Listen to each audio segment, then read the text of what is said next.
Cal, we've talked about this before. Journalism is virtually dead. What happened?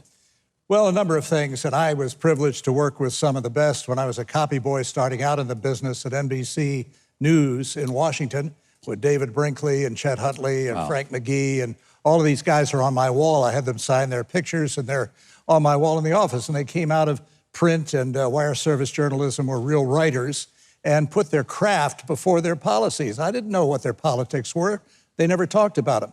But I think the twin storms of Watergate and the Vietnam War, where I remember the then Pentagon spokesman saying that your government has a right to lie to you, and many of the figures on the body counts coming out of Vietnam were wrong.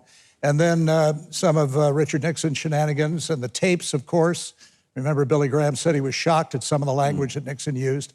All of these things, coarsened the attitude of many journalists, along with their political views that trended more and more to the left, especially coming out of these journalism schools. You covered a vast time of journalism, and you were mentioning some of the people when you were at NBC. Yeah. And you later worked at Fox News. You've seen the evolution of the news business, but it still troubles me that there are very few true journalists. When I read what someone writes or when they talk on television, I know exactly what their politics are. There's only a handful. There are a few. There's 2 or 3 on Fox. I don't know what their politics are. Most I know. Well, you know, the real power of journalism, as a friend of mine says, is the power to ignore. And there are a lot of stories that are never told on television, or there are things left out, or the things that are edited in a certain way to comport with the political worldview of the reporter. And this is why I'm grateful for organizations like the Media Research Center that point out these kinds of things. But, you know, we have an individual responsibility as American citizens to seek out the truth for ourselves. And this is part of the blessing we have living in a constitutional republic. A lot of people just don't tune in to the electoral process until it's too late, or they get their ideas only from the internet or sound bites on television or political commercials. This is not the natural state of humanity. Freedom, liberty has to be fought for by every generation. Ronald Reagan used to say we're only one generation away from losing it all. And it was right. He was right then. When I watch the news cover President Trump and then Joe Biden, I get a very different picture of how they treat each of these guys. Look, I recognize Trump can be rough to the press and he goes after them. But I watched them this week attack him for not saying that white supremacy was wrong. Cal, he has done it over and over. There's a tape that is on the web that just shows how many times he said it, and he gets pushed over and over. Yeah.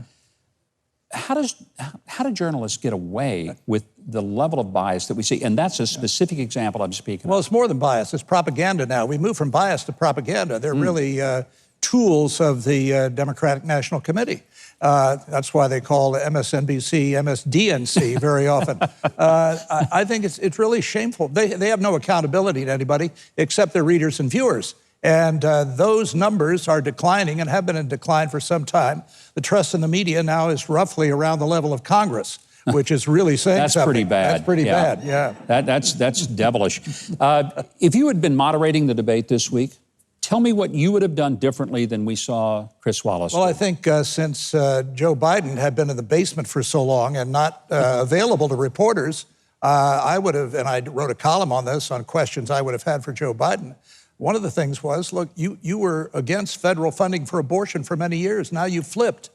You were against a lot of other things you are now for. So tell me what your core principles are and why you would never, ever violate them and why we should believe you. I think that would be a natural question. I think that would have been a pretty good question.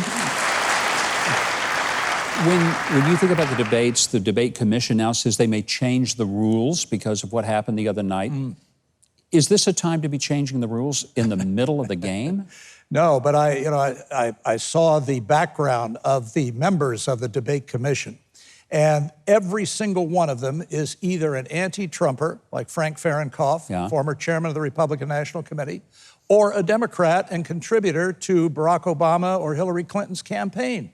Now, that's not the fairness and balance that we were told that the Presidential Commission has. Frankly, I think these things are outdated. They go back to John Kennedy and Richard Nixon in 1960. I think it would be much better to give each candidate 30 minutes uninterrupted, let them make their case, and then if a moderator wants to ask some follow-up questions, or if the candidate wants to ask the other candidate, the opponent, a follow-up question, that would be fine.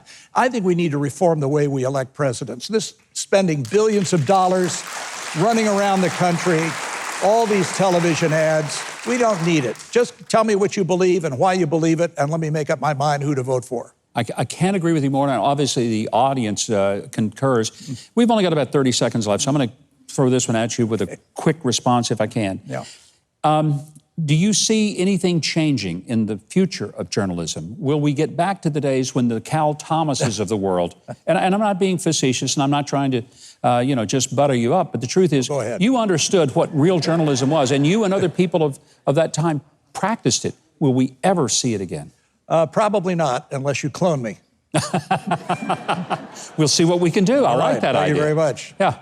But you're not seeing this. I don't, Mike. I think the whole social media era, I think the 24/7 news cycle, I think the cynicism that has invaded this, what used to be called a profession, is all gone. And no, they're not teaching it in journalism schools. It's all advocacy now. And it's really terrible. But that leaves it up to us to find out the truth on our own. We used to be able to rely on certain reporters, but we can't anymore. We have to rely on ourselves. I'll still rely on you, Cal Thomas. And you. You are one of the good guys. Thank you. Wish there were more of you.